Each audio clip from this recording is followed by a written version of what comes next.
Ladies and gentlemen of the jury, welcome to another live stream. Tonight we will definitively prove which one of the three of us is guilty of hobby awesomeness. It won't be the fourth one of us. He has been proven late and therefore is ineligible for verdict. But we thank you so much for joining us on our hobby and chat. It has been about 2 weeks because there have been issues. There have been so many issues that we will talk about. But before we launch into my epic tale of woe and misery and redemption and eventual comeback, What first an arc. we need to look at what we're working on. I am working on my last ATV, which is called Sad because I wanted 6, but I only have 4. So I will be needing to order another 2 ATVs. This one will not be Daka Daka. It will be, I don't know, Plasma Plasma? Is that Waka Waka? It'll be Waka Waka. I also have, if I if this if my brain function well enough and Oh no. I get this done before hour half up, then I also have some of the new speeders to finish. I can work on some of those too. The Storm Speedar. Uh, but yeah, that's what I'm doing. Judge me as you shall. Monsieur Joshua, what are Yeah, you doing? I'm doing Dark Eldars. Oh, All right, let's stop and relish this moment for a second because it's Yes. real rare that Josh gets back into 40K. relish with ketchup and mustard and celery salt. Yeah, yeah. You're back, baby. He's So I back. love Dark Eldar, and I used to have a Dark Eldar army, and I never finished painting it, and now I am in the position to be able to finish painting things. Ooh. And they came out, and they're cool, and And unavailable. But we'll talk about that in a minute. We'll just talk about that fun little fact here in a second. good buddy. Big Aaron, you are always What? hip deep in a bath full of pustules. That's right. What are you working on? Well, in the background here, you Got can a see this plague crawler? plague burst crawler that I'm Yeah. working on right here. You gonna run I do want to show off my nearly finished Lord of Contagion. I did call it done, and then Kenny Boucher gave some feedback, and now I'm getting some oils. And I have a question for you. What? Are you gonna run 9 of those plague burst crawlers? You cannot run 9. Hear that, What's Josh? the point then? What's the point? You can run 3 with the new awesome entropy cannons, so you actually can have some Daka Daka for your Death Guard. They're not especially known for. So what did? Wait a minute. You just Boucher called you and was like, dude, you're Lord of Contagion. I know you thought you were done. It's like 2 o'clock in the morning. You're asleep. Boucher's just on the phone. He's like, listen, it's not done. Get up. Is that how that went down? Pretty much. You know, I got a whole network with him and Sam Lentz, Shoshi Bauer. I know all the best painters in the U.S. And so hang out. Why are they not guests on our show? Because they don't like you. Sorry. Oh wow, we were gonna wait. I wasn't gonna bring it up, but we were gonna wait for the end. We were gonna wait for the jury to decide. Well, I think it's an independent jury. I see. They are not out. Wow. They just brutal. They like Josh. They like Sean. Oh, they love Josh. Yeah. It's just me. I mean, Sean, they also love Sean. So, yeah, I guess, that would just be you. Okay, Sorry, so bud. ask them to be on the show. Tell them I won't be here. Okay, I'll see, but are you just still going to show up anyways? Because I feel like you're just going to show up anyways. I would never do that. I would not. I definitely wouldn't do that. You really will. You absolutely are planning to do that. Like I might show up at one of your houses at the time that the show is about to start, to drop off some brushes. Some brushes. Just random brushes. Is it a brush delivery? Like that might happen. You know, right. and then if you were to invite me in and ask me to join my own show, yeah, you know, like that would be an honorable house, you know, invitation, I think. I mean, if you just show up, is it really an invite? Well, I mean, I guess if we're playing by like vampire rules, where they can only enter your house if you welcome them in. Vampire rules. Listen, guys. My friendship follows vampire rules. Okay, not werewolf rules. Yeah. So I can't just pee in a corner and it's not mine? No, you can't. Only your children. Dude, okay, let's just. So there was a guy in high school, in college when I went to KCAI, and I don't remember his name honestly, because if I did remember his name, I would say it, but I honestly don't remember his name. And he came over to the house and he was like, dude, I have a confession for you. I was living in a house. I should give some more context. I was in Kansas City. I wasn't in the dorms. I was in a house. It was behind a Quick Trip. Uh, it had like 4 bedrooms, but like 5 of us were in it, and it was blue. There you go. That's all you need to know. So this dude comes over and we're just like hanging out. We're watching TV. Somehow it winds up so only him and I are in the living room. Okay. And he seems like he's like a normal guy, you know what I mean? Like nothing seems off about him. Like, you know, he doesn't look like a creepazoid. He just looks like a dude. And he turns to me and he goes, you know, you and your friends are really nice. So I just want you to know that usually every time I go to somebody's house, I pee on something. And I'm not saying like I pee in their sink. I mean like I try to find something that I think is like meaningful to them, like a stuffed animal, and I'll just pee on it. But I'm not gonna do that at your house. Wow. Well, That's werewolf rules. That's werewolf rules. And I have to say, you know, I didn't immediately ask him to leave, but I didn't let him out of my sight for the rest of the visit. And then I told everybody else what happened, and he did not. There was no return. There was no return. No. Yeah. I mean, if you're a human and you prove and willfully admit you are not fully housebroken, not again, my friend. I mean, it's just like there's not enough Scotchgard in the world. It's like, you what? Like, first of all, I think we've all had the situation where, you know, a sink pee is the best option, you know, due to other mitigating circumstances. Yeah. A sink pee can definitely be acceptable. I've never done that. You know, sure. Like maybe you're in a beach house situation, you know, and house party situation. You know, there's definitely a reasonable explanation for a sink pee. I'll give everybody 2 sink pees in their entire life. But he said he wouldn't pee on anything. What's the problem? Yeah, he said he wouldn't pee on anything. Starhawk, I will find this person. What's the problem? I will put you in contact, and you are welcome to have a dinner party.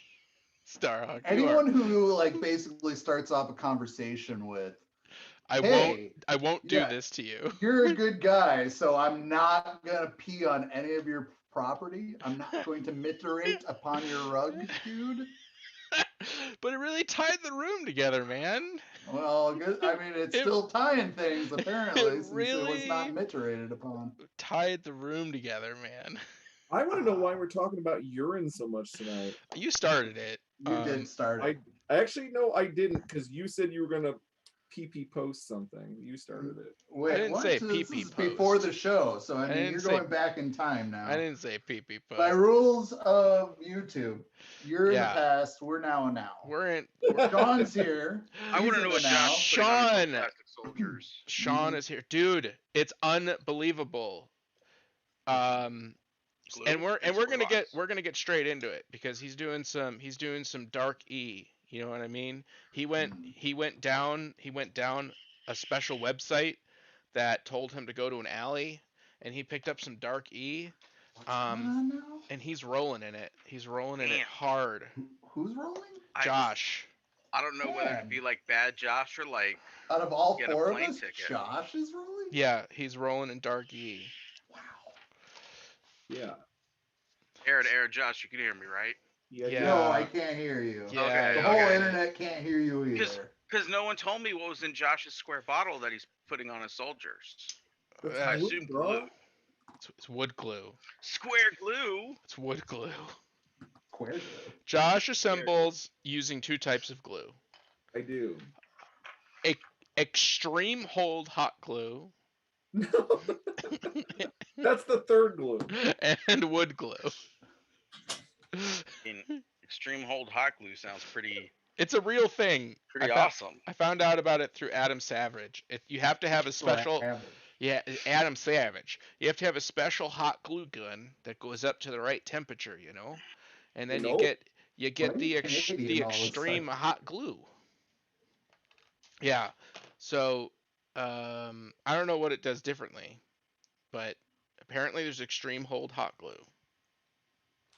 Just looks cooler, better. Cooler, better, awesome. Daft Punk retired. Well, hot glue, like in a hot glue gun. Yes, hot glue in a hot glue gun, but extreme hold. Well, you need that because hot glue isn't really strong. No, it's not great. It most certainly is not. No. It's not strong whatsoever.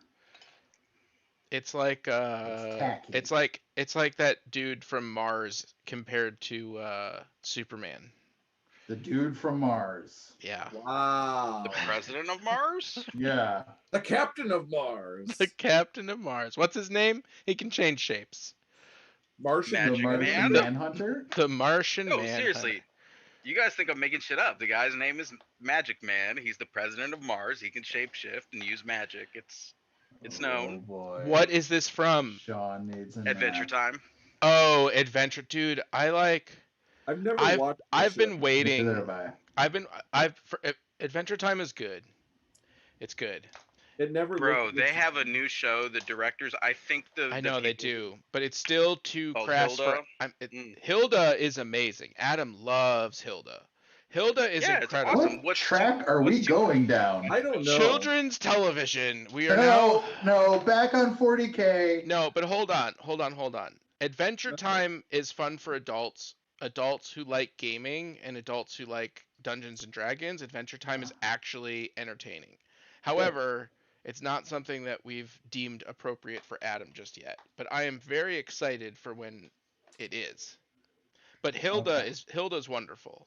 Hilda's wonderful. Hilda is wonderful. Yeah. Hilda is about what's the whole Scandinavian? It's Scandinavian mythology based, where Hilda is in communication with like the trolls and the fairies, because they build those little like troll and fairy towns. Starhawk, I'm a DC fan. John Johns is his actual name's FYI. Thank you. But it was a good comparison. John Jones. Right. It made sense. Didn't the Norwegian countries just put out a like a kids cartoon about a guy with a prehensile penis? Yes, I do believe so. What is it? Sure that occurred. I know what a prehensile tail is, but I don't know what a prehensile. Taken down pretty quick. It's exactly what you think it is. A prehensile penis. He uses it to move things around and dance and stuff. Yes. That it's a kids show. Is wonderful for the family. That makes a lot of sense. Yep. So, are you glad you brought up cartoons now? No. 40K. Prehensile penis is now in your vocabulary and lexicanum. So, first of all, before we get into 40K, what's been going on with the channel? Why have we been in darkness? How come there hasn't been any videos? What has happened? What's the answer to all this? The answer to all of this is that Lord Aaron.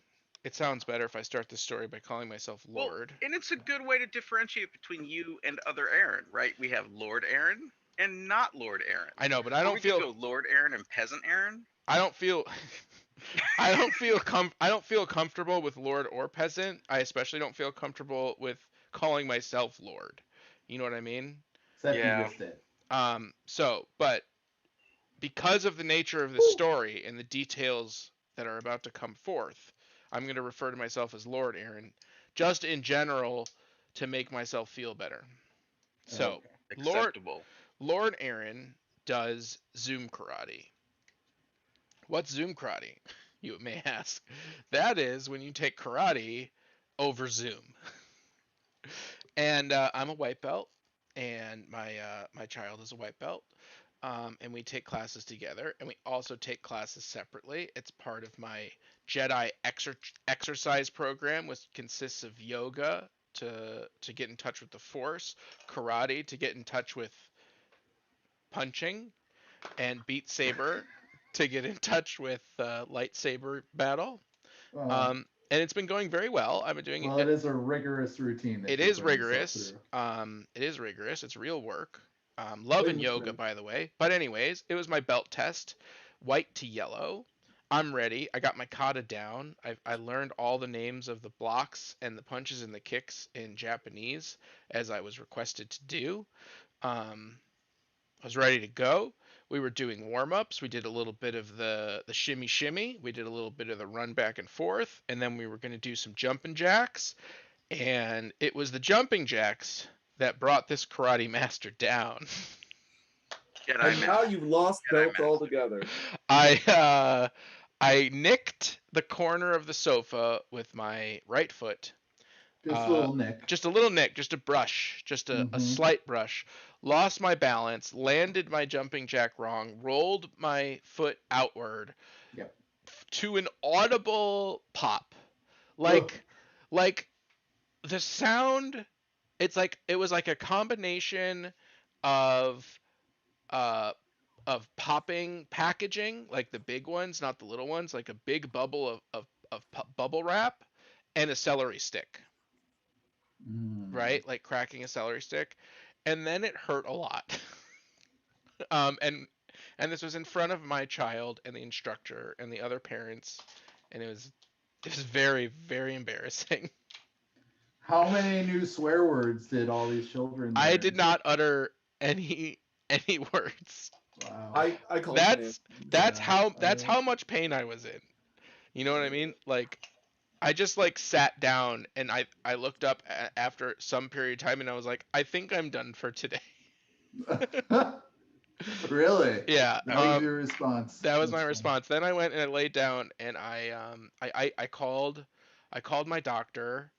So in where I live, there's a whole bunch of like clinics that have X-ray machines, and they're way better to go to than the ER because you don't wait for 6 hours and whatnot and blah blah blah. So I called them, but the problem is that all these clinics do COVID testing, and they didn't. Even though I have one shot, they didn't want to see me because of my autoimmune disorder, right? So they're like, okay, we'll schedule for like 7:30 in the morning the next day, and you'll come in before we open up. That way you don't run into any people who are coming in for to test to see if they have COVID, right? Because they have there's a higher probability that somebody's going to be positive. So I'm like, cool. So I put my foot up and I ice it for like 4 hours. It's now like midnight, and I'm like, I can't wait till 7 o'clock in the morning. Like, I'm going to the hospital. I just can't do it. I got to go to the hospital. It's hurting that much. It was bad. So, I talked to my wife, and she was like, well, maybe you can find another clinic. So I just Google in my delirium 24-hour clinic, and I get an advertisement. I call the number, and they're like, hey, we're a doctor concierge service. And I'm like, what does that mean? And they're like, we send a doctor to your house. And I'm like, oh, okay, I'll find a clinic. They're like, no, what's the problem? And I'm like, I think I broke my ankle. And they go, okay, well, all of our doctors do not see COVID patients. They've all had both their shots, and we have a portable X-ray machine. And I was like, well, that sounds expensive. Of course, because it's America, and that's the first thing that happens right. when medicine is like, hey, let me do something positive for you guys. Right. You're get my wallet out. This is their response. They were like, no, we're covered by insurance because we actually charge less than you going to a hospital. Like the fees and everything that a hospital is going to charge for sending you there is going to be less than our thing. That's fucking amazing. So I'm like, okay. So I give them my insurance and I pay my deductible. You know what I mean? And an hour later, a doctor shows up, really sweet guy, and he looks at it and he touches it and he's like, "Yup, that's broken." Gives me a shot of morphine. And then the X-ray machine shows up, and I thought it was gonna be like a van, you know what I mean? Like in my mind, an X-ray machine is like serious equipment. You know what I mean? Yeah. I thought it was gonna be like a van that I have to go out to, like when they do those mobile dentist visits. I was envisioning like multiple giant Pelican boxes being rolled into your house. Yeah, no, it's just it's like this is what it looks like. It looks like a wheelchair with a big Amazon box in the middle of it. And they wheel this thing in, and then the Amazon box opens up and the X-ray comes out, and it has little small wheels on the bottom that look like those TV trays that you pull under the sofa, and it perfectly fits under the sofa, and they put a big metal piece down on your sofa, and then they take your X-rays. That's cool. That's really cool. So I do that, and the doctor, that was a Tuesday night, he was adamant that it was like super bad. Like he was freaking me out a little bit actually at how much he thought it was bad. But they do the X-rays. He's saying, why isn't the bone poking out? Like almost, you know what I mean? Like he was talking too loud to people in the kitchen that doesn't have any walls. Like the kitchen had walls, and I could hear what he was saying. Right? Right? Like he's giving medical updates to other members of the family as though I can't hear him, and I'm like, I can hear you. He's like, get your house in order. Yeah. What? It's like he's gonna have a pirate leg, right? Like, I'm afraid he's broken his appendix through his foot. Yeah, like he needs a tracheotomy. So I get the radiology report in the morning. They were like, doesn't look to be too bad, hairline fracture at worst. And so I was like, okay. So then I went to ZocDoc. I went to e-appointments. I found a podiatrist. I emailed the podiatrist the x-rays. He looked at the x-rays. Then he did a physical exam where he was on Zoom and he just had me poke myself and tell him where it hurt while he watched me do it. Wow. Nice. And he was like, yep, incredible. You probably have a hairline fracture, most likely a bad sprain. Doesn't seem like you tore anything. If you have a hairline fracture or a bad sprain, doesn't matter because it's the same treatment. He gave me the boot and this brace. And he's like, you need to stay off of it for 2 to 3 weeks. And if it's still hurting really bad in 2 weeks, then we'll do an MRI because you might have a torn ligament. But otherwise you're doing pretty good. But the result of that was for the last 12 days, essentially I've had to remain horizontal. And the idea of getting just my normal work done on top of getting anything else done, it was just too much. It was too much for me. So that is why we have taken a short break. Yes, indeed. Aaron hurts himself. We get a vacation. It's really interesting how the world works, isn't it? Yes. And not nefariously caused at all. Not yeah.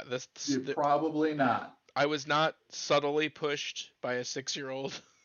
That's right. Dog didn't Let Adam know I own that box of Legos. Yeah, there was. He really wants more of those Legos too. The ones that I got. Yeah. There was no banana peels around. It was just a good old middle-aged dad taking karate with his kid, falling down during a belt test and breaking his ankle. You know the classic story. Yeah. I think that's really proof, though, that there's no reason for me to ever have to go back to work. If you can have a doctor diagnose a hairline fracture by you poking yourself over Zoom, what am I doing? Like, I work in IT.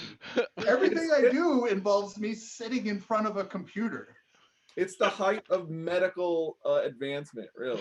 I mean, yeah, man. You have to have a PhD behind your name to be allowed to work from home. He did have X-rays though. It's not like he didn't. It's not like he was like, yeah, let's just poke around a little bit and try to figure it out. That's what he did though. But he had X-rays to view that. He's like, this isn't good enough. I need to have you poke. Well, hold on, but you got to think about it, right? Like the X-rays are kind of like you go to the hospital, right? Take your computer somewhere, someone scans it, someone scans your leg. Yeah. Wait a little bit, you get your images back, all that fun stuff, right? So if you could do that, I mean, I would assume that you can, I don't know, run diagnostics and things remotely on a computer. And once you it's those things, you might be able to fix maybe even like the computer or, you know, a simulated computer or for sure. But if I wouldn't have had the X-rays, then I don't think he would have accepted the poking around. You know what I mean? He would have been like, dude, I'm tracking. I need to see inside your foot to see if like something is obvioly broken, right? And that's when Aaron just starts cutting open his foot. That's what I'm like. Well, here, I have this. I have my my nice collection of European razor blades for wargaming that are much sharper than American razor blades. Just in case this ever came up. So yeah, I don't know if this is still true, but I don't know if anybody's in Europe who is watching, not England, sorry, but in Europe. My understanding is that like you can't buy X-Acto blades, so you wind up having to buy like medical blades to do your hobbying. At least you used to. That's what I heard. That if you're that gamers in Europe, miniature gamers buy what are they called? The surgery blades. Scalpels. Thank you. Scalpels. Is Paul on? Look in the chat. Ask Paul. No, but not England, I said. Oh, not England. Yeah, not England. I've heard this from the people who live in de France and de Spain. De France? De France. De France. Oh, we definitely don't have anyone from there watching anymore. De France. De France. I didn't mess it up. This is an alternate way of getting the hands on. Uh-huh. And by getting the hands on, do you mean gluing yourself? I have not glued myself to anything. Ooh. Anyone got bingo yet? No. Yes. We should make this is what the bingo card. It'll just be like different bits, like common bits, like did he glue himself to an arm or a leg or a gun or a wheel, right? And we like it. Putting a Skaven together intentionally. Why won't you let the Skaven go? Because that's the funniest thing ever. I don't understand. Like, seriously, who that is not possible. But I watched it. You opened up a 40K clamshell, started putting it together, got confused by instructions, and then realized you had a fantasy model inside. Well, I didn't even. I just realized I had the wrong model. Somebody else realized I had a Skaven model. Yes. I don't know if that makes it better or worse. Worse. Yeah. Yep. Mm-hmm. Yep. Much worse. Gosh, guys. So, Josh is playing Dark Angels. Dark Eldar. Finally, something is released, and then of course, what happens? What happens? You can't buy anything on the internet. Yeah, I've had to do a lot of trading. The entire store is sold out of everything. Yeah, but we saw that coming for a while, man. Wait. Like grotesques are available. Right, no, grotesques are available, yes. Okay, yeah, but everything else from all the rest of the armies is out of stock as well. It's bad. Dude, it's getting frustrating. So, okay, so also like I have a strong opinion. I have a strong opinion too, but 1 second. I wanted the Lumineth army. I didn't want to tell you guys that I wanted it because I actually think it's really cool.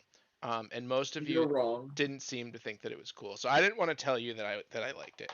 But when the pre-order came out, I ordered it and I was like, I want uno boxo of Icho. Thank you. Mm-hmm. You should just stick with English, even though it's barely your native tongue. Just keep going with that, please. That was a solid burn. So the reply I get is, we are only being allocated one of each box for the army. right? Which means that nobody can build an army. You know what I mean? Like, first of all, if somebody were to have actually researched the rules and know exactly what they want to make an army, it never take your medicine. Take your medicine. It never nobody ever needs exactly one box of everything, right? Like that's just not a thing. So that doesn't make any sense. And so I wrote the guy back and I was like, listen, I like this army.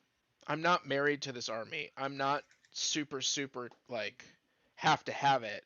So if you have another client who's like, this is the greatest thing that's ever come out, and I'm really sad about this whole you only getting one box and it going into lottery, I was like, you can take my name out of the hat. I'll buy 40K stuff. You know what I mean? I'll buy something else later. Because I'm not interested in winding up with, 3 boxes. And 2 of them are, individuals, and one of them is like the big mounted guy and no troops. Well, and you're starting this army from scratch, right? So you need multiple boxes of the base troops, which I couldn't even get. 2 of the super cool, awesome, artillery, whatever. Which is not even what I ordered. Everyone does because it's a new army. I just ordered one of each box. I was like, I'll be safe. I'm not going to be greedy. I'll just buy one of everything, and then later when I figure out which troops and stuff I like more, I'll supplement in later. Can't even get that. I can't even get that. Well, do you want to hear something really crazy? I do. There's like people going seriously bonkers online about how brutally OP the book is for them, and the new models apparently that are coming out. Like people are trying to create like online protests about it being so strong that it's ridiculous. And then Grognard's also has 2 of the starter box with like the base armies in stock. I'm just letting you know. Oh, that's good. That is good. Yeah. But like, is it really that OP? It's supposed to, like, they released like the rules for like the flying fox arrow guy. And for like, Illumineth. I thought you were talking about Illumineth. Yeah. And they're just not. That model alone is just like, what? It like shuts down faction army terrain pieces, like key aspects of armies on a 2+ on a D6 permanently, and like it makes it so people can't pile in. He regenerates wounds. He is immune to like it's just nutty. Like that's not even why I wanted it. Look it up and pull it up. It's just nuts. I just wanted it because I thought it looked cool. Yeah. Man, I had a strong like desire to go with the vampires, man. Like, dude, the vampires look really cool. Oh my god, I want the vampires too. They're so awesome. But I'm in this whole like pare down mode, and I've had issues acquiring everything. Dude, I tried to buy a Space Marine Codex for my buddy. And just a codex. Just a fucking codex, just the Space Marine Codex. The staple, like literally the thing that if you were going to make up the rules and put quarters on a table, like this is the thing that you would absolutely have to have no matter what. Yeah. And you can't buy it. Nope. Yeah. I mean, listen, I'm in manufacturing. I'm not in plastic mold injection manufacturing. I'm in automotive manufacturing. And I absolutely know for a fact that it is a nightmare right now, that the supply chain is a nightmare, but it is not that bad of a nightmare. You know what I mean? Like, people are getting the parts that they need to build the vehicles that they need. They're just getting them a little bit slower and a little bit more expensive and a little bit less quantity. But they're still getting them. So this whole thing to me is innately baffling, that they seem to be so disproportionately affected. I figured that between the friendly local game stores, the various other, third-party retailer people, and folks coming into the hobby or being in the hobby or just, wanting to purchase for themselves, I mean, I could see potentially the demand for this, right? We're all stuck at home, having gone bananas in the last year. Not just like increased, But I would be very interested to see what kind of market share they have, what kind of orders they fill every day, so on and so forth. You think that they just literally are being like they're having the I best think they're having the best year that they've ever had. Absolutely, I think they're that they doing an did. Amazon. They're doing an Amazon. Like, even though they can't keep shit, in stock, the moment they produce something, it disappears, which is is a problem you want to have. Well, out of all the different kind of problems you could have right now, I would assume. But yeah, man, I'm interested to see like some earning reports and some stuff like that, because I really do think they're out there. I mean, well, I think the boxes 2019 that go for twice as much, just on eBay. People are bananas. Sorry. Yeah. Please go, Aaron. No, I was just gonna say I think their 2019 they're publicly traded company. I think their 2019 report is available. I think the 2020 is available. Or 2020, I'm sorry. That's what I meant. A month or two ago. Yeah, I meant 2020. I just keep pretending like 2020 never happened, and I refer to it as 2019. Sure. I think that's a good way to deal with some of the trauma. It was just a really long 2019. It's just two 2019s in a row. Dude, like, if I fuck something up in life, like, that's just my default excuse is like, the world's crazy. Sorry I didn't bring that dog to that dog appointment. It's fucking bananas out here. So oddly specific. So yesterday is like 3 days ago I tried sitting at my desk. I was able to sit at my desk. A lot of hobbies are experiencing this issue. I can't find baseball cards anywhere except a huge markup from scalpers online, and rollerblade companies can't make skates as fast as they can sell them. That's true. The baseball cards and specifically basketball cards are going through some insanity. Yeah, I heard also that hobby blew up over COVID. A lot of people got back into Pokemon is apparently like people are just analyzing the value of packs for trading, and so they say like, okay, a pack of Magic cards on average is going to yield me $6 when I resell the card, and blah blah blah. And what they found is that Pokemon and basketball cards are averaging like $16 to $24 a pack. No, so just buy packs, break them open, profit. Mm-hmm. The new Magic set, which is the Time Spiral Remaster that just came out, has Hogwarts miniatures. Yep. Insanely, not the Strixhaven.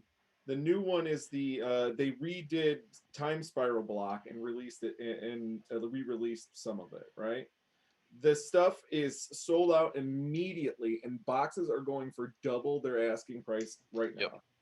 $300 plus for a box, and they were like retailing for like $160, $170. Yeah, we're not quite at that with the 40K kits, dude, but we're starting to see, the Dark Eldar stuff is starting to pop up. We saw a little bit of this with the Dark Angels, where we were talking about like a 15% increase, right? A $60 kit going for $90 or $100.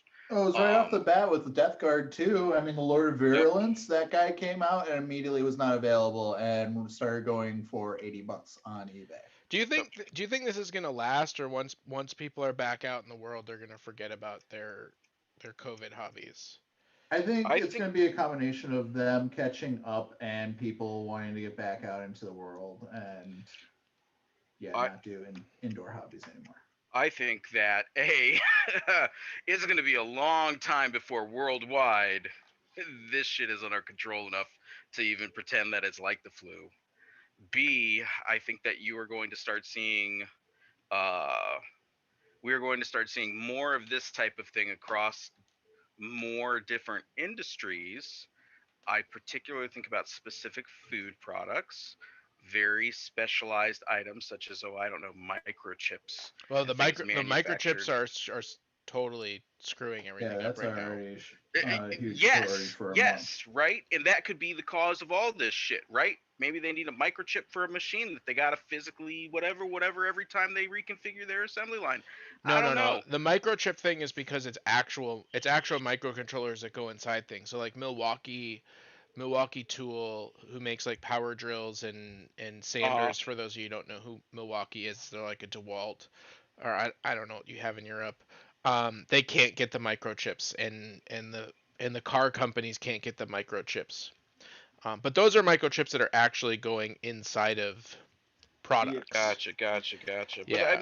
But I think it speaks to a new reality that the sooner we accept, the better. Gun. And that is, there are limitations to things. There is shit that we're not always going to be able to buy, even if we have the money. No, but what I'm saying is that's not. I hear what you're saying. What I'm saying is, at least here in the United States, the numbers are going down. People are getting vaccinated. The amount of people going outside is going up. Assuming that we don't have some sort of crazy, backwards reversal, and we are trending in the right direction, and by like 2022 we're going to have some sense of normalcy. Do you think a children's vaccine? Do you think a lot of people are just going to drop out? Like they were in it because they were home and they didn't have anything to do? Or do you think it's a renaissance and now, Adepticon 2022 is going to go from 5,000 people to 7,500 because there's just that many new people in the hobby and they're here to stay? Well, I think there are going to be a lot of people that are going to drop out for all the reasons that we just talked about. Yep. I mean, come on. I think all of us have probably picked up something that we've done during COVID that we were already in the back of our mind of like, yeah, when I can get back outdoors, I'm probably not going to be doing this as much anymore. That's for sure. I can't. I mean, you certainly do. Yeah, I can't think of anything. No. I just know I'm probably not going to paint 350 models this year. But you're not going to drop 40. But first of all, you did 40K beforehand. But it's true. You're going to change the rate at which you're participating in the hobby portion. I'm talking about people that maybe that got into it because of. I think some will drop. I think a lot might drop. I think it might be a bubble. I think that it is entirely possible. I think GW might have they might have their worst earning report in 2023. Because that's entirely possible. I think 2020 and 2021 they're going to see all this demand, and then 2023 they're going to prep for it, and then all of a sudden it's going to be back to the more normal amount of people. And damn it, I just dropped my piece. And their prices are really going up. Yeah. I feel. Yeah, and they're going to hit a plateau where they're going to price out a lot of the casuals. Yep. It's 8th edition. They brought in a lot more casuals because they really kept the prices good on all the start collecting boxes. They were all $75, which means you can get them for $65 online. Well, how about having to buy 3 freaking books? And I apologize, I'm off screen. I'm looking for my bit that I just threw on the floor. Worst. How about that you have a codex and a supplement and a white dwarf that you have to buy all in the same day? What? Yeah. What is happening? Welcome to Dark Eldar. Tell me about it, Josh. Yeah. Tell us about Dark Eldar. It's basically the Dark Eldar book and the campaign book. What is the Shardon? Yeah, the Warzone Charizard. Yeah, Warzone Charizard. Basically came out at the same time, and there's rules specifically for Dark Eldar and Death Guard, which also just got their book recently. And they are needing to get those books. Now, I am whatever, that sucks, but the real thing that sucks is that book is so expensive. It's $60. $60. And it's smaller than the Codex. Physically smaller. Yeah, I don't know. That's what was so great about 8th edition was just the bloat in the game went away. And now for a little while. Me and Sean it took years to rebuild that. It took years to rebuild that bloat. Yeah. But now they are intentionally building it. They are intentionally being you need to buy 3 to 5 things. The bloat didn't show up until they started doing the campaign books, and they're doing the campaign books right off the bat. That's fine. Do a campaign book, but don't put core rules in a campaign book. But that's exactly what they're doing. But don't do it. Sean and I were having a conversation the other day. We say that Index 8th edition was the best version of 40K. Oh yeah, no, and that model is thumbs up. I don't know about it that. It is. No, it absolutely is, Aaron. I really like the rules for ninth edition, but the fact that in 8th edition they went that way, right? They got us towards where we are now, so they took a step in the right progression or in the right direction. But going through and releasing all the rules for everybody, so everything lined up at the beginning of 8th, was the dopest thing ever. Yeah, but I think that we all knew that was an aberrant thing because they were going from 7th. I certainly was hoping it wasn't. This is what I assumed would have happened. This is the progression. They're making a major change from 7th to 8th. They're rewriting the fundamentals, right? And so because they're rewriting the fundamentals, they need to make sure that everybody has something playable, so they do the indexes. So they do the indexes as a stopgap measure to make sure that everybody has something for their armies. Then what they're supposed to do is just release new codexes one at a time that invalidate the index, which is what they were doing, right? Space Marines, right? Yep. But then they started Psychic Awakening. And now in 9th edition they're like, well, let's just go back to every army needing 4 to 6 books. Because they still could keep that mentality of your entire army. It may not be in an index with every army, which I can totally understand why they're not doing that, but I don't understand why they haven't maintained the integrity of the codex. Yeah. I don't understand. I really am hoping it's not just like the naked money grab, though it is of course entirely possible that it is. I don't want to build a storm speeder. Well, then don't, man. Build something else. I'm gonna build, because I'm building ATVs. I'm feeling the vroom. Awesome. I'm gonna build my Primaris Chaplain on a bike. Nice. That's a dope kit. Also very useful.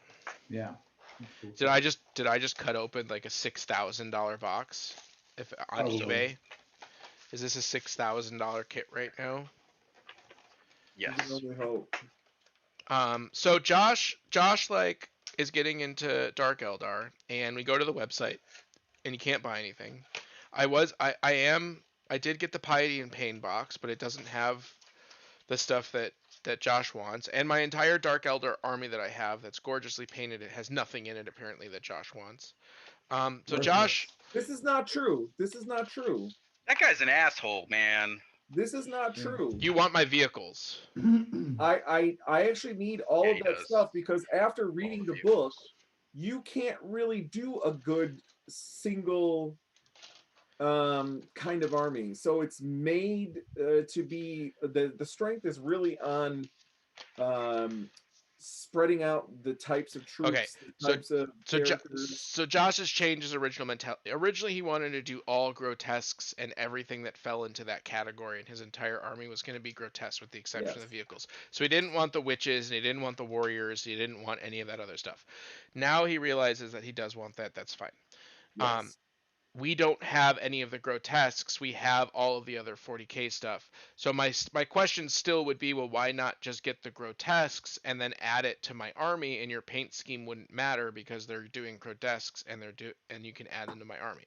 But he's starting from scratch. He's doing 2,000 points. We're going to talk about it.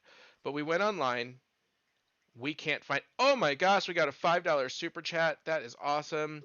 What? That is amazing. From Urban Steel 77. Aaron, I hope you are well and cannot wait to see you. Everybody hurts, everybody cries.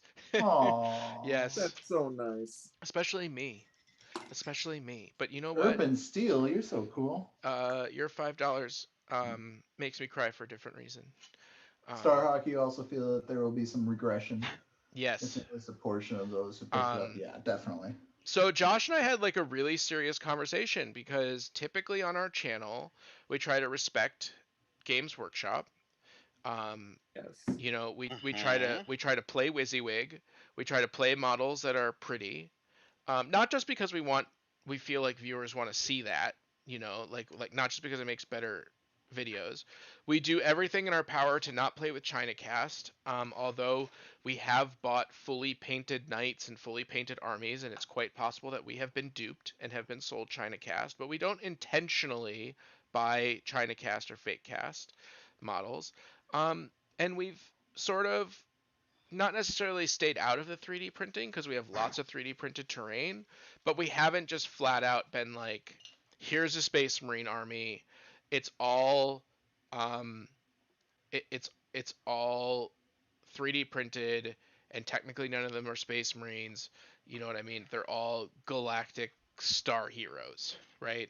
Or whatever they're called. Galactic Star Heroes sounds cool. Galactic, yeah. They're all Galactic Star Heroes. But then new Dark Eldar comes out. Can't buy anything on the GW store. Nothing. 100% sold out.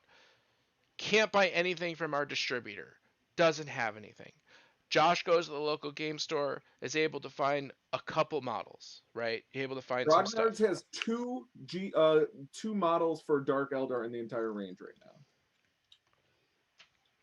So we had a serious conversation. Are we going to 3D print proxies? And the answer is yes. Yes, we are. Interesting.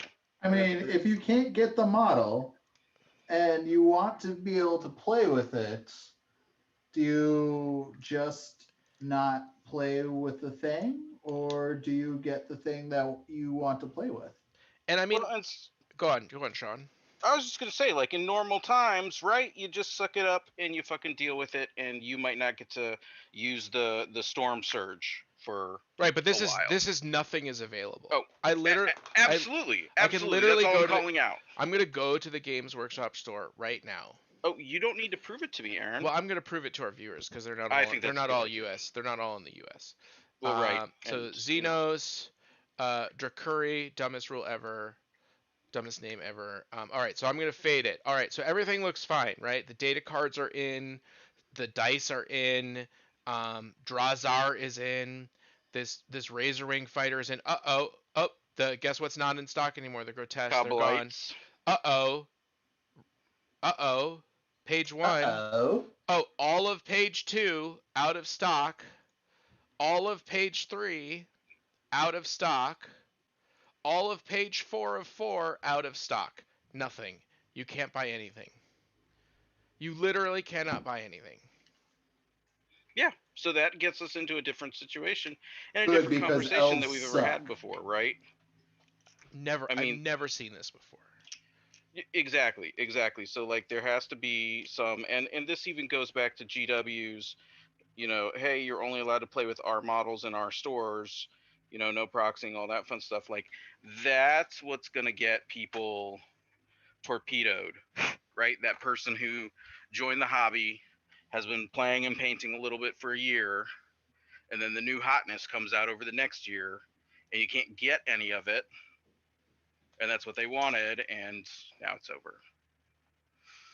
Yeah, and I mean, like, so what we've decided is we're going to do our best to get official GW models.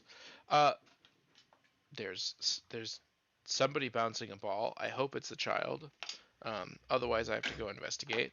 I don't know if you guys can hear that at home, but there is very loud bouncing above me. Freaked me out.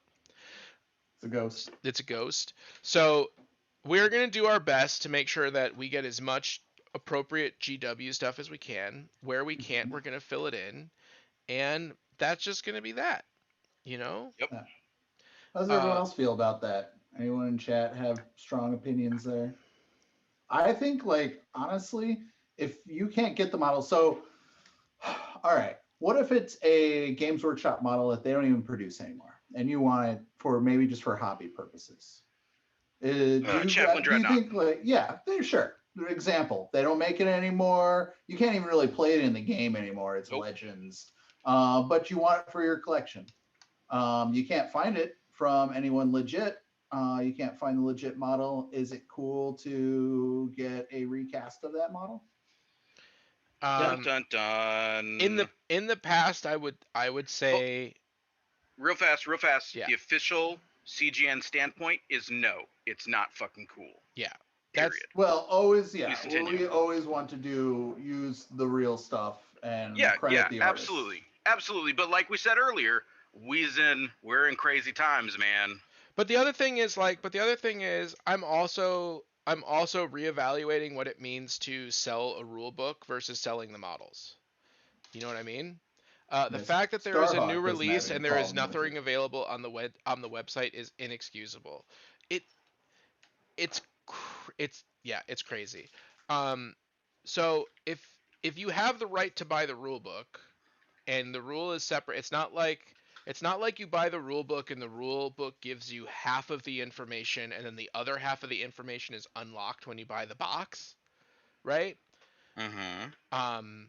Which, oh my god, I hope they don't hear me say that. Can I take that back? Yes, Don't please worry. do. They're not listening. Please do, please do. um, then play with whatever you want. But in terms of on the channel, we've always been trying to be very, very respectful to Yeah. Games Workshop. My personal opinion is play whatever you want.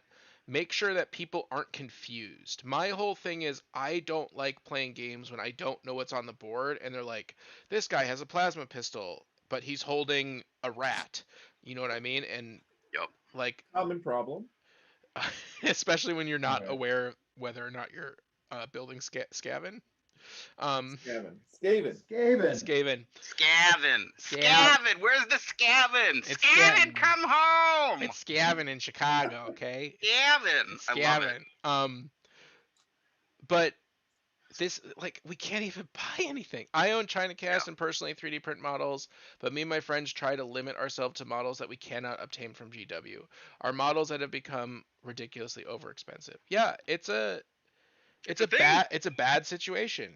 It's a bad situation. I have a buddy who owns an FLG, right? So I try to support him, which is very expensive to go through, a new store at this point, right? Someone who doesn't have all their shit sorted out with Games Workshop just yet. And even at full retail, it's still difficult to get stuff. Now, that has allowed him to have a little bit wider of a pipeline. So it is what he's not like one of each type thing. But yeah, I don't understand it. I try not to pry into all that shit. But yeah, man, it is ugly out there.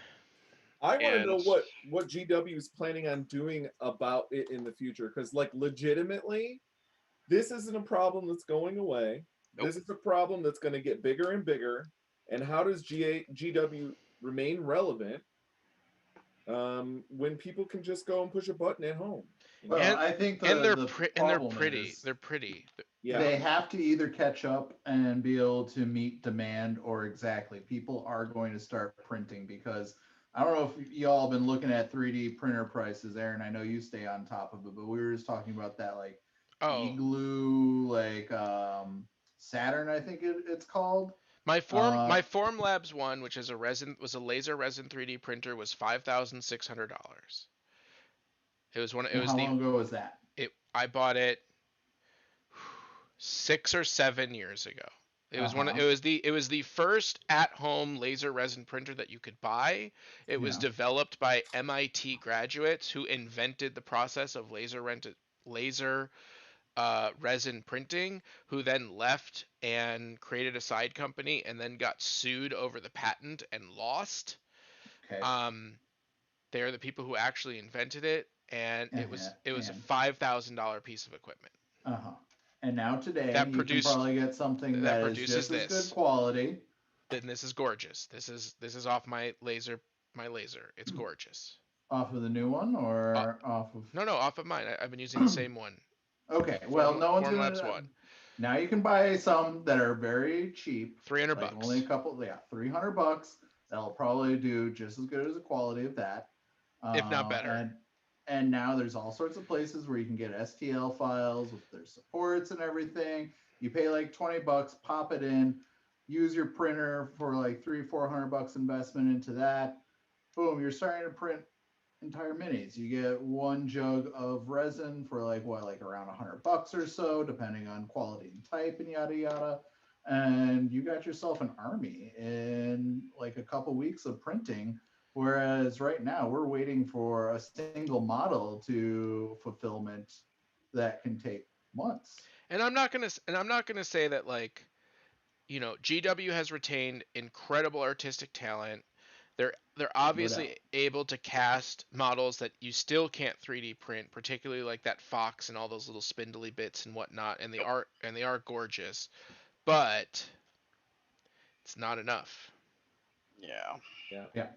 I mean, and there's no doubt I will keep buying GW products for a long time. Again, as long as they can keep up with like getting me the models that if they're going to put out models, I want to be able to buy them.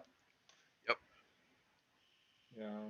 And if they put out new models, we all know pretty much always have really good rules, and then you can't get it. Is it starting to become pay to win? Yeah. Another thing well, is... but there's a dimension to the pay to win that's not even there, right? Because the access makes it so that even if you got $1 billion, right, you could still only get 2 boxes of Deathwing Terminators. Or you have the money to pay $300 for a box of one, whereas the average on eBay will not ever do Well, that. okay. I take the point. Another concern is GW just making it so that that local game stores are getting much less product? I feel like it, yes. As opposed to who?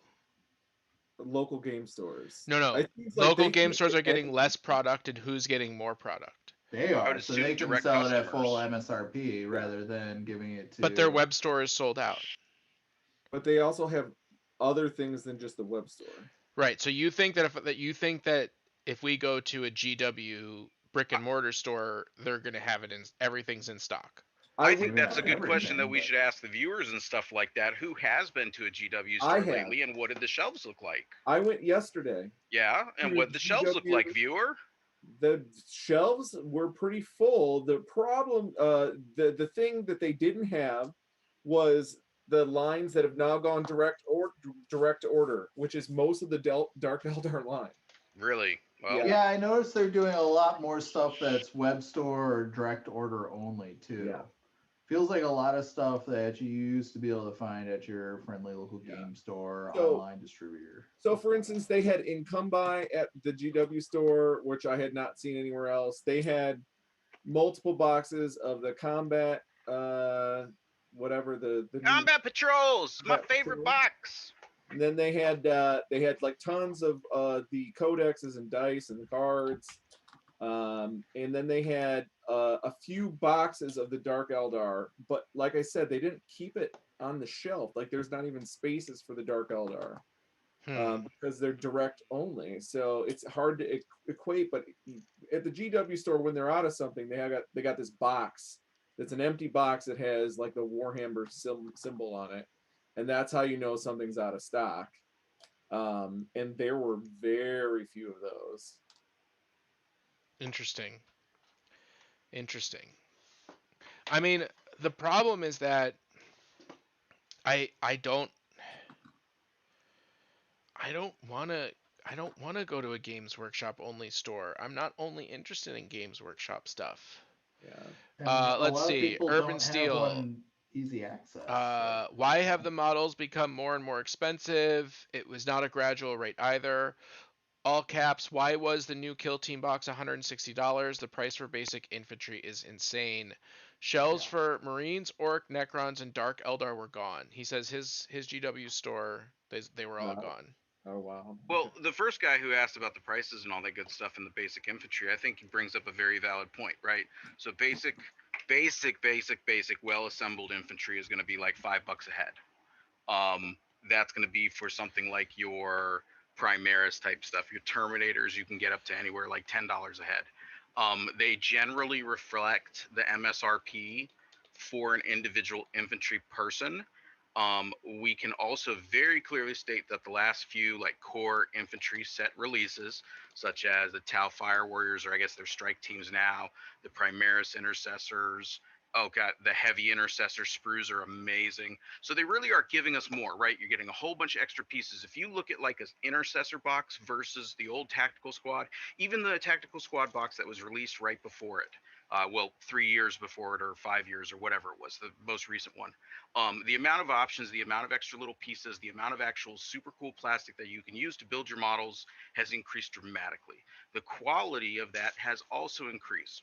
Anybody who plays with other plastic soldiers knows that GW truly does produce the best quality little plastic thing. It's just great, right? And we can get it all. That's a whole other show by itself. But you're right. That wasn't a gradual transition. That was a very tiered. You're gonna see every box that comes out with 10 guys in it now is gonna cost 58 or $60. That's just where we are at the price point. And which is a price point which you guys know me, and that's a price point that makes me $10. pause. Yeah. Now explain that for me real quick, or for the viewers real quick. What do you mean it makes you pause when you hit that $60 for infantry? I have been fortunate enough to have a flexible gaming budget, you know what I mean, where like when new stuff comes out, I've been able to buy it, and I generally am able to buy it, and I don't worry too much about my budget. You know what I mean? Urban Steel says I'm not yelling, I swear. Catachan Guard are still 35 for 10. Their sculpts are for when the Predator was released. Well, then I guess we're all playing Catachan. But now it's at a price point where it's even making me go, yeah, maybe I'd rather buy Marvel Crisis Protocol and X-Wing. And even though technically the per model cost is way higher because it's $35 for 2 models.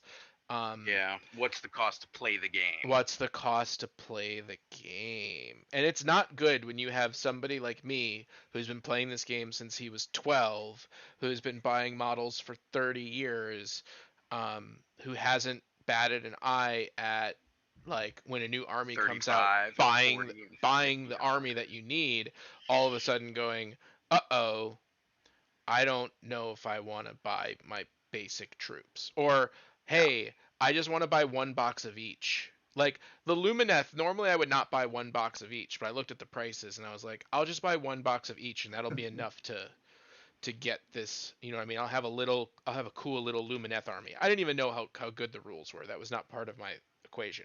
I'm really scared, guys, as to how much the new Warhammer Quest box is going to be. $500. Because there's like a bajillion beautifully sculpted models in there, plus all the tiles and everything. The last couple, I think like Blackstone Fortress was about $150. Well, I thought it was like $250.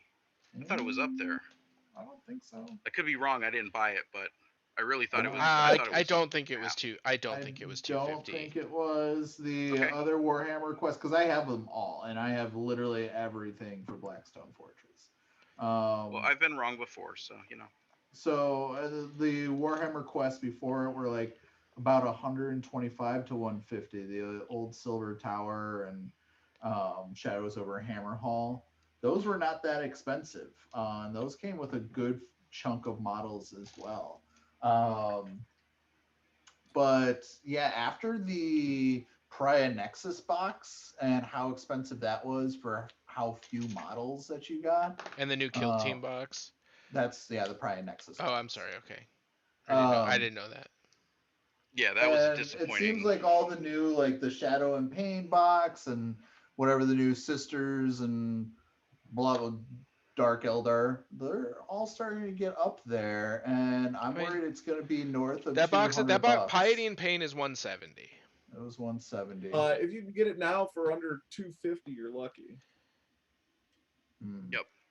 Well, I'm just saying the sold out variant on Games Workshop that I happen to have on screen is $170. Can you imagine if they made new cults of the Valhallan Steel Legion Praetorians and Talaran? That would be amazing. I know that, when we were just saying that it's still like whatever, $36 or whatever for a box of Guard.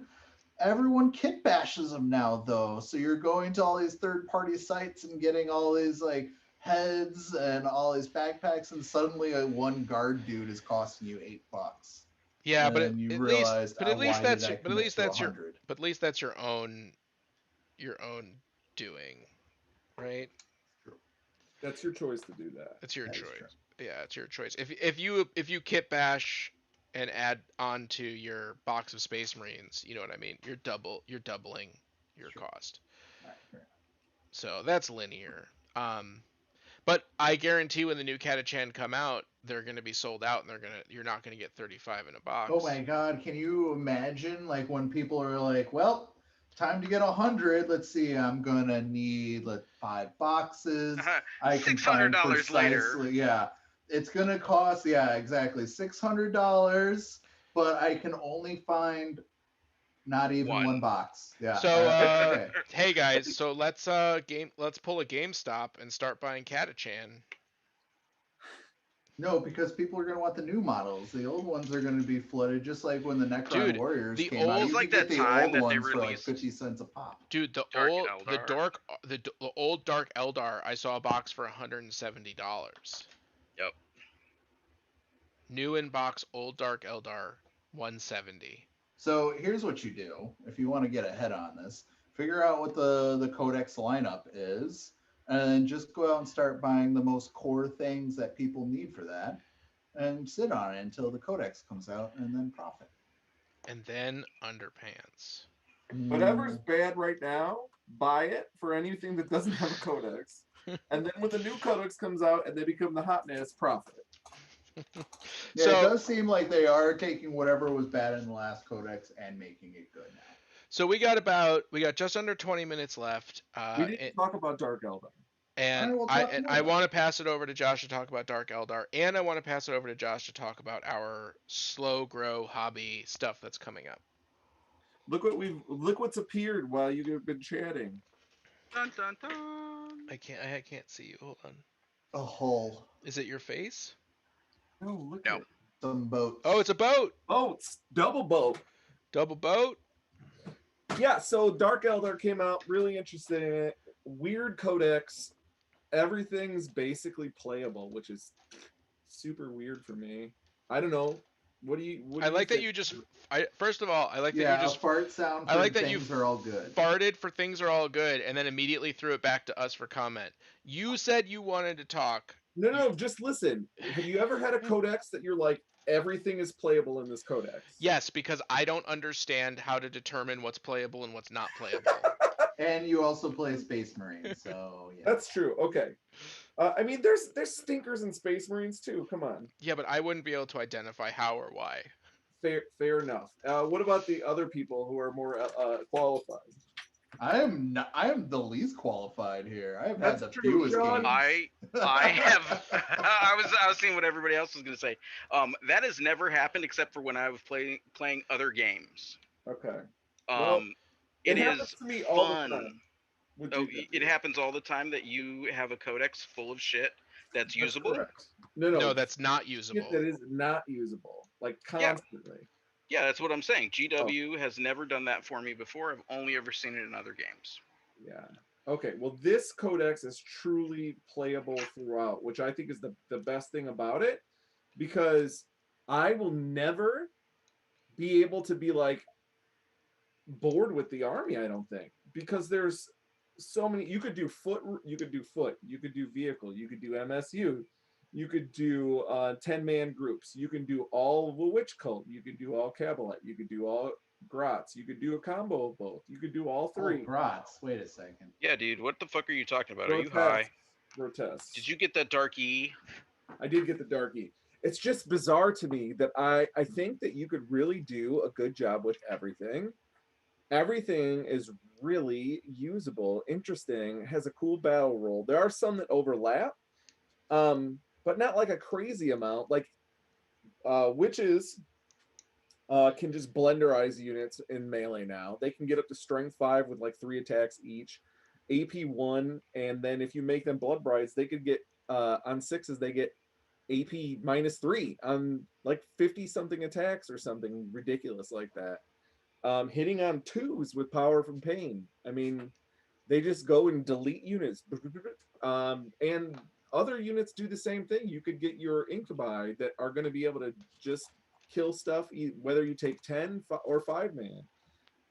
You could just run boats full of incubi and run them up. You can run a 20-woman blob of witches. They can advance and charge on the second turn, so they have a huge threat range. There's just so much stuff you can do in this codex. And that makes me excited because, like, in every other codex I played, there's always been like, you never play these troops. They're just garbage. You never play these tanks. They are not good.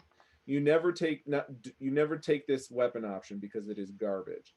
And it's like everything is playable. That's super cool. It's bizarre to me. It's just. I'm glad you're stoked too. I am really stoked about it. I am really excited to get this off the ground and get these going. I am going to do better than I did last time, which is I built everything and then I just sold it because I didn't want to paint it all. But I am going to be painting it. Was that my AOS army? Is that what happened? Huh? Maybe. What did you build? Moving on. What did you build all of and then sell? My old Dark Eldar. Oh, your old Dark Eldar. Gotcha. Okay. Yeah. I thought you meant the last time you built an army. And the last time you built an army, I thought it was the AOS army that the fish elves. No, I still have my fish elves. Oh, okay, thank God. Fish elves are sexy. Yeah, I still have my fish elves, and yeah, I still love the fish elves. It's like we don't play AOS very much, though. I mean, we don't play anything very much right now, but we even played AOS less than that. So I was, you know me, I'm a skirmish guy, and I've been having no interest in playing 40K. But with this release, with what I can do and not be bored, and the fact that it got me excited to play 40K again, all good things. Because I feel like we've kind of not been on the same page for what we're excited about, and now we can all be excited about the same thing again. So that makes 40K. That makes me happy. What do you think? I'm extremely happy, and I really like your idea. So why don't you explain to the viewers what to expect on the channel over the next couple weeks? So first of all, the three of us are relatively close to each other. One of us is not, and three of us are going to be fully vaccinated by mid to end April. So we are going to have some opportunities to get together safely in a small group, which is great. And so in celebration of that and in anticipation of that, Josh has come up with a fantastic idea. And one second. Urban Steel says, Aaron, you've seen my termite assault drills from the 90s. They are worth so much more now. Yes, they are. Yes, they are. But we're rolling on up to time. Dreadnoughts. So explain your proposition. Yeah, so my idea was to get me excited and get us working, get us playing, is to do like a slow grow league where because Sean can't actually be with us physically, he can be with us spiritually, I guess. But he is going to be working on creating a campaign for us to run, and we're doing a slow grow league, about 500 points a month. Whatever we can get up to 500 points, and so we'll play 500 point games at the end of the first month. The next month, hopefully, we'll have 1,000, and then so on. And hopefully, it'll be a cool campaign that we'll enjoy. And Sean likes. So if we can get it together, we're each going to work on a specific 500 points. Now we've decided that 500 points, you're starting from scratch because you're starting from Dark Eldar. But right. For example, like, I'm going to be working on my Space Marines, which obviously I've built more than 500 points and have painted more than 500 points over the past year. Big Aaron has been working on his Nergs, but we are going to pick specifically 500 points to focus on for a month, and then we're going to show up with those 500 points to hang out with, and then we'll work on another 500 points. And we encourage everybody who's watching, if you want to set a goal, if you are a goal-oriented person, if you need goals and deadlines to get into gear, to get your razor blades out, to get your clippers clipping, then 500 points by the end of April. Any army, AOS, 40k, whatever, 500 points. If there's points in what's that tank game? The World War II game? Tanks. Oh, Flames of War. Flames of War. If there's 500 points in Flames of War, do 500 points in Flames of War. Quarter of an army, guys. Quarter of an army. 1/4 of an army. Exactly. Ooh, I get to put on his arm with the cool staff that Sean would cut up into a million pieces and then turn into something else. A different staff. Does it hurt you knowing that I'm not doing any modifications to anything in my army? Does it bother you? Does it hurt you to know that I've spent half this time putting accoutrement on a single Terminator? I'm jealous. It doesn't hurt me, I'm just jealous. I've spent this entire time making this tank look gross. I think it is the most time well spent here amongst us. Very likely. So yes, we're gonna be doing the slow grow. I think this could be really cool. I gotta get some books. Sean, how is our narrative coming? What are you thinking about? That's great, man. Any sneak peeks for us or no? Any sort of thematic things we can intertwine into our armies here? What army are you gonna? I'm Death Guard, baby. Death Guard. Okay, yeah. No, because I really only paid attention to the stupid witches because they're the ones that I don't know anything about. So Sean wants us to send him some background. He wants us to give us some as much or as little narrative as we want to give him so that he can work it into the story. Pretty much. But the classic progression is normally some sort of ambush or planetary assault followed by some sort of setup probing battle followed by some sort of standardized, hey, we're actually fighting from not necessarily fixed positions but whatever, and then you normally move on to some sort of like base assault to destroy one person's capacities and stuff, and then you move on to your final battle where you just do whatever the hell and I like how you rattle this off like it's just normal. Like everybody just knows the normal progression of a slow grow campaign.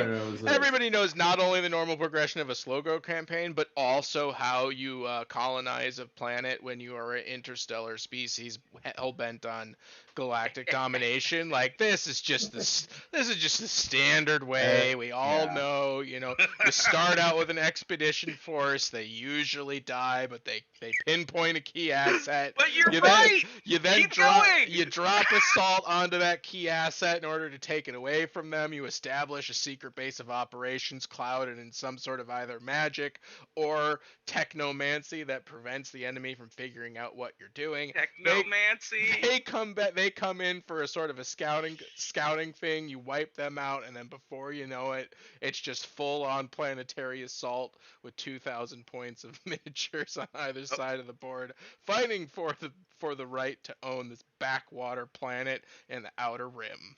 So Sean and Aaron, I want you to know that there is a faction of the homunculus cults that is called the Dark Technomancers. I like this. Okay. Nice. Well done, Games Workshop. Nice. Oh my gosh. That is too perfect. It really is. Okay. But yeah, so there's going to be things that happen, and I'm excited. If anybody wants to check out some narrative games written and played by Sean and I, you could check out some older games. Man, it might even been pre-7th edition. It was probably 7th edition. We have the Not Star Wars campaign. Oh, that's so fun. Which is really fun. It was a series of, I believe, 7 games following the arc of Not Star Wars. That was great. And then we also, I think we did a second campaign. I forgot what that one was called. It was Tau versus Space Marines and Was that the gray Tau? Yes, that was the gray. That was the infamous gray Tau. The infamous gray Tau. Why are they infamous? Yeah, because everybody thought they were unpainted because they were gray. Oh yeah, they did. Fuckers. That's fine. Yeah, Sean did a really good job of priming models black and then painting them GW plastic gray. Whatever, there's blue and it's a way cooler gray. I will say that there's a stormy gray that is the exact color of GW plastic, but it's used for very small parts. But yeah, I got that more than once. But on camera they did just look gray. But in person they actually look freaking gorgeous. They look tremendous. So guys, you can check those out. We have what now? 6 minutes left. All right. No way, already? Yeah. We've been jibber jabbering, man. Oh boy. I have to say I'm getting pretty good at like timing things. Like I'm gonna be pretty much done with both things that I started. So where's everybody at? I made a whole bunch of yuckiness, and it's difficult to see. A whole bunch of pustules and bleeding and oozing on the front of my tank here. And what are you making those out of? Just doing a whole bunch of wet blending of different washes over the surface. Oh, I see. Okay, you're not like you're not like modeling pustules. No, just what's on the front of the Plague Burst crawler here. But Gotcha. basically the whole surface is a little wet, and I'm just keep reapplying and dripping in some washes into various areas so it spreads out more naturally. I mean, all those words sound disgusting when you think about it. Dripping, washing, reapplying. Blech, death card. I don't know how you stand it. Oh, that's the best. Sean, what are you doing? I am plucking cork off of bases. Why? I had a long, dramatic conversation with myself and others about how to get cork to look more natural than just like flat, right? Because these guys are not like my ultramarines standing on giant chunks of cinder blocks and stuff. These guys are more out in the wilderness. So what I've been doing is I've set down my cork, and then I go through and I rip a bunch of pieces off and I build it up so it's more like a little hill of dirt and rock as opposed to a flat chunk of masonry. You know, Josh has like a whole art and science of his cork. He has like multiple cork like density requirements, gradients. I'm not kidding. Oh no, I'm right there too. You need a variety. If you look at any of my bases, I got plenty of cork, but it's all different sizes and textures, and bits and boops. Bips and boops. Yes, sir.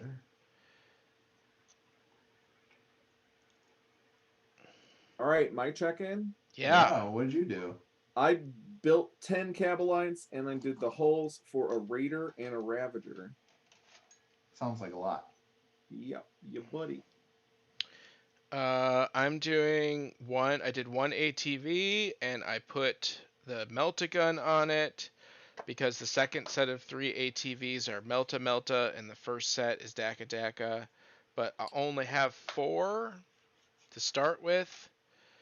And now I'm building my chaplain on bike so he can hang out with his ATVs. Bike chaplain. I love the bike chaplain model. It's so cool. It looks much more done with the pointy bit on it. Look at that. You mean the shock prow? The shock prow? Is that what really? called? Oh, you're talking about those dirty space elf vehicles. Yeah, what's funny is they're actually going to be great in melee. They're going to be strength 6 in melee with multiple attacks hitting on 4s. No, they're not. Yes, they are. Do you want to know what they are? I'll tell you. Of course he will. Is that because they're like crude?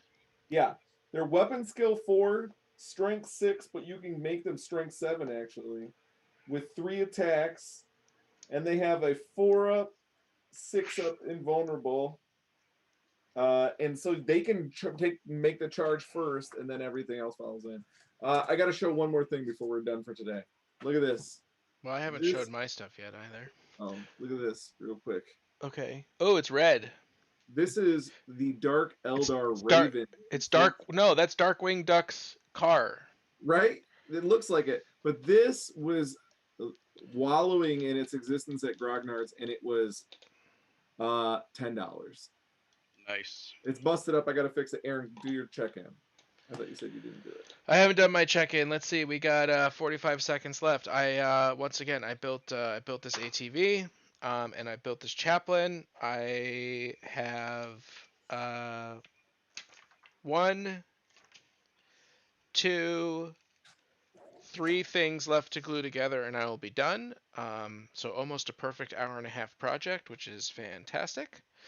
So that's where we are. So remember to like and subscribe, hit that bell button so you never miss an update. If you want to take your patronage to the next level, check out our Patreon in the link below. Also, you can join our Discord. If you would like special status on our Discord, go ahead and sign up for Patreon, which will give you special status through Discord. Otherwise, Discord is free. As always, I have been joined by the CGN crew, Big Aaron, Josh, and Sean, leaving only myself, the dubbed Lord Aaron. Thank you all for my Lord dubbing. And until next time, we will see you on the table.